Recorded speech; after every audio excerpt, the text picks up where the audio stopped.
ஒரு ஆள் 2 பேர்னா பிரச்சனையே இருக்காது.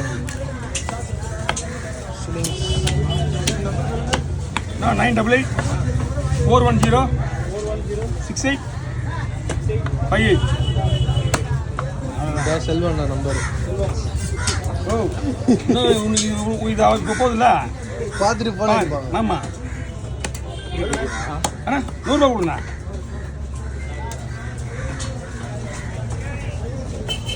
இதே கண்டிஷன் தான் பண்ண வாங்கி வெட்டி போகிறாரு அவர் மீன். அதனால என்ன பண்ணிட்டேன், தலை போடலை. மினிஸ்டர் லெவல் மீனுக்கு மீன் எல்லாம் அவர் தான் போகுது. நான் தான் வெட்டுவேன். நான் சொன்னேன்னா மீன் ரிட்டர்னு, நான் சொன்னேன்னா மீன் உடனே ரிட்டர்னு போயிடுச்சு. போய் ஒரு மீன் சரி திருப்பி அமிச்சிட்டேன். இந்த மீனை திருப்பி இந்த மீனே ரிட்டர்ன் வருது. அதே இது நல்லா வருது. இது யாருது? இது இங்கே இவங்களுக்கு. அதனால என்ன பண்ணுறேன், மீன் வீடு குழம்பு போகுது அது மீன்.